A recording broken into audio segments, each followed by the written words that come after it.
9 NBA players that will break out next season. Number 9, Paolo Banchero. Last season, he already took a huge step. He went from 22 points per game to 26. But he wasn't healthy. He was dealing with injuries all season. He only played 45 games. And even the games he was playing, he wasn't fully healthy. So an injured Paolo Banchero was scoring 26 points a game. Now he's healthy, but not only that, the Orlando Magic have people who can help him. They added Desmond Bane, who is practically an all-star. The reason that's so important, teams can't just double team Paolo Banchero. They have to respect Desmond Bane. They have to guard him, so that gives Paolo Banchero more one-on-one opportunities. This is a guy I'm expecting to score 30 points per game this season, and it can get even crazier. Number 8, Jalen Johnson. This one is so exciting to me because a lot of people don't even know who he is. Jalen Johnson last season on the Hawks, before he got hurt, 19 points per game, a 50% field goal percentage, 10 rebounds, 5 assists, 1.5 steals, 1 block. Yo, this guy does everything. But not only was he playing amazing, he was getting better as the season kept going on. People thought he might be an all-star. And then he tore his labrum out for the season. Now he's fully healthy. The labrum, it's not a big deal because it's not like he tore his ACL where he might lose athleticism. So he should be 100% healthy and he's ready to skyrocket. But the reason Jalen Johnson is not just going to be a great player, but I mean a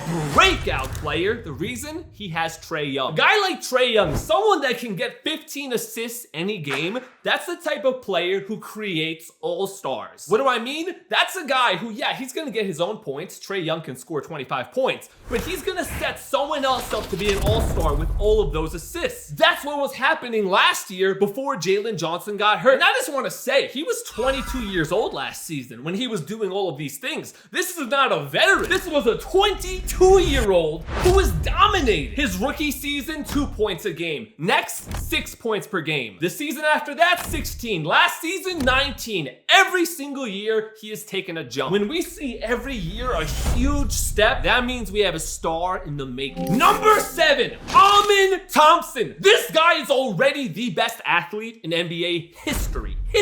We know him for the flashy dunks, the crazy blocks. Some players, they make the exciting plays, but they're not boring good. What do I mean by boring good? A guy like Derek White, right? He's not super flashy, but he's boring and really good. Plays amazing defense, hits the open threes. Amin Thompson is both. He does the flashy stuff, but he's really good at the fundamentals. Besides the crazy blocks, his actual defense every play is one of the best in the league. He made the all-defensive first team. He almost even won Defensive Player of the Year. His field goal percentage, 55%. A very efficient scorer. This guy pretty much plays like a point guard, but he also gets 8 rebounds per game, 4 assists. He does everything and he does it all really good. And he was already a breakout candidate. But what makes him a breakout top tier candidate? Fred VanVleet, the point guard for the Rockets, tore his ACL recently, out for the season. That means Amin Thompson has to take a huge role.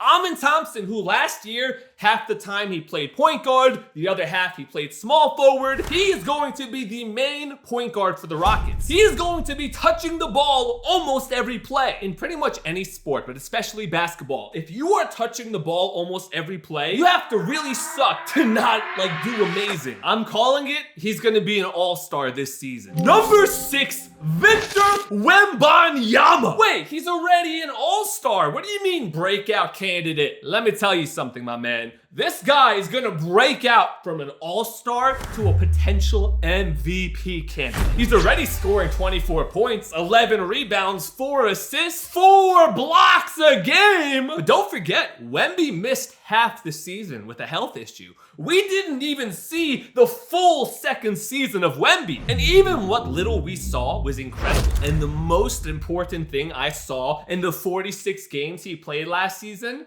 his three-point shot. But who cares about his three-point shot? He's a generational blocker, a generational dunker. I know. We already know he can do those things. But if this dude, who can do everything else at a high level, if this dude can hit threes, it's over. It's over for everyone else. And in those 46 games he played last year, over 35% from 3. The year before was 32%. That's a big improvement. That means he's working on it. And he was taking 9 threes a game. That's like how many threes Steph Curry or Anthony Edwards takes. I think this dude works like crazy. This dude was literally a monk over the offseason. We see the shaved head. We see him doing like, I don't even know, just monk stuff. He's taking the game of basketball very seriously. We see him working with Hakeem Olajuwon, and every big man that works with Hakeem Olajuwon turns into an all-star. He's doing all the right things. He is grinding in the offseason. So when we have a player who, without grinding, just raw talent is already a generational player, when we see he is putting in the work of a Kobe Bryant, something like that, Victor Wembanyama, if he stays healthy, is a legitimate MVP candidate. Number 5, Nikola Topic. Probably my favorite story in basketball. He was drafted number 12 in 2024 by the Oklahoma City Thunder, but he would have gone top 5, maybe even number 1 if he didn't tear his ACL. The reason that's so important, his talent was a top 3 talent. But the Oklahoma City Thunder knew we can wait a year. That's what the Thunder did. They drafted Topic, we all forgot. 1 year later, that investment is about to pay off. He is 100% healthy. He looked amazing in Summer League. He spent all year watching Shai Gilgeous-Alexander, the best point guard in the NBA, the best player in the NBA. He learned from him all season long. And now Topic has the opportunity to prove, hey, I'm not a number 12 pick talent. I am a top 5 talent. He's about to show the NBA. But the Thunder have so many great players. How is Topic going to get enough minutes? That's a good question if you're thinking that. But a guy like Topic is so talented. He's one of those players where the Thunder are gonna have to find a way. You know when some team, someone off the bench is just doing so good and it's like, okay, we have to give him minutes. Like, we'd be dumb if we didn't give him minutes. I think that is exactly what's gonna happen with Thunder and Topic. If you didn't hear his name much before, expect to hear his name a lot soon. Number 4, Andrew Nembhard. Last year, he was maybe the 4th best player on the Pacers. Nobody thought of this guy. Then, in the playoffs, he was amazing. On defense, he was locking up Shai Gilgeous-Alexander. He was locking up the best point guard in the NBA. On offense, he was hitting step-back deep threes on Shai Gilgeous-Alexander. As a Thunder fan, it was miserable to watch, but I'm thinking, dang, this guy's really good. In the playoffs, we saw when it matters, Andrew Nembhard plays well. And now, it's gonna matter every game. Because the Pacers lost Tyrese Halliburton, he's out for the season. They lost Miles Turner. That is a lot of offense that someone else needs to replace. And Andrew Nembhard is going to be one of the main guys that offense goes to. They are going to give him a chance to be a star, to be the leader of the team this season. What about Pascal Siakam?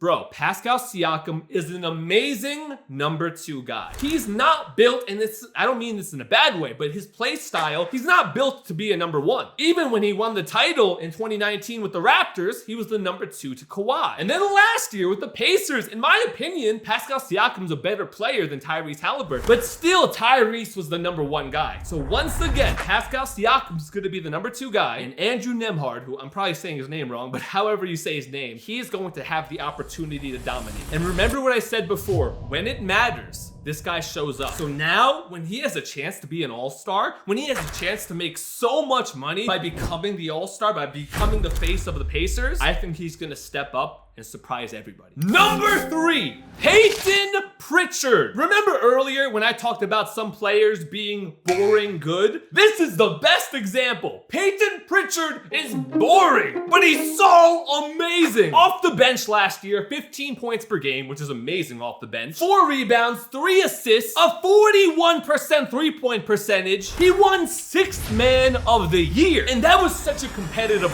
award last year. You had Malik Beasley, who had the 2nd most three-pointers made in the NBA off the bench, and he didn't even win the award because Peyton Pritchard exists. In a game where Tatum was out, Jaylen Brown was out, and Pritchard actually got to start, he scored 40 points. Bro, you know how crazy that is? The amount of bench players in the NBA who can score 40 points, I can probably count on one hand, if maybe even not a whole hand. Now, with Jason Tatum out, they lost Porzingis, they lost a lot of guys, they lost Al Horford. Peyton Pritchard is gonna start, and he's gonna have the opportunity to take a lot of shots. If he took 9 threes a game off the bench. What do you think he's gonna do starting? This guy's about to take 13, 14 three-pointers a game. I would be shocked if this guy doesn't score at least 20 points per game. He might even be an all-star, which is crazy for someone who was a bench player last year. Number 2, Chet Holmgren. Chet Holmgren is one of the most misunderstood players in basketball. If we just look at the stats,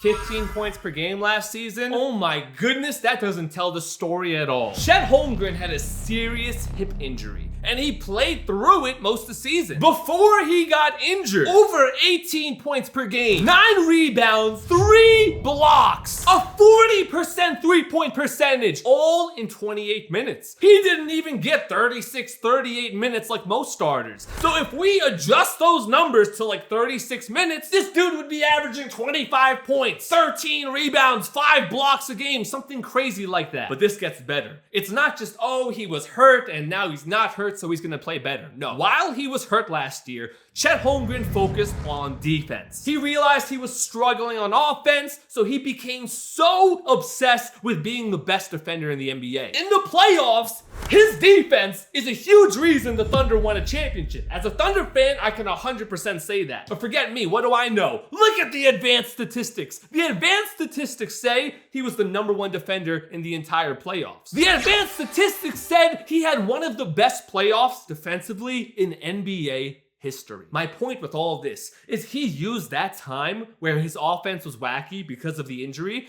to become one of the best, if not the best defender in the NBA. Now he still has that defense, but he gets his offense back from being healthy. He gets another year. He's only played 2 seasons. So this is year 3, coming off the confidence of winning a championship, coming off all of that defense he just learned, and now his offense gets a chance to blossom as well. Number 1, Cade Cunningham. I have been such a big fan of this guy for a long time. Forget the stats. When I watch Cade Cunningham with my eyes, I see a guy that can lead the team to a championship, that can become an MVP. That's not just a skill set. That is something you have to have in you. Some players have it, most players don't. Cade Cunningham has that. But let's also include the stats. Last year, he went from 22 points to 26, 7 assists to 9, a 45% field goal percentage to 47%. So he was scoring more and scoring more efficiently. But the most important part, 2024, the most important improvement was winning. He took the Pistons to 15th. The bottom the year before, and he improved to the playoffs, 6th in the East. That is 9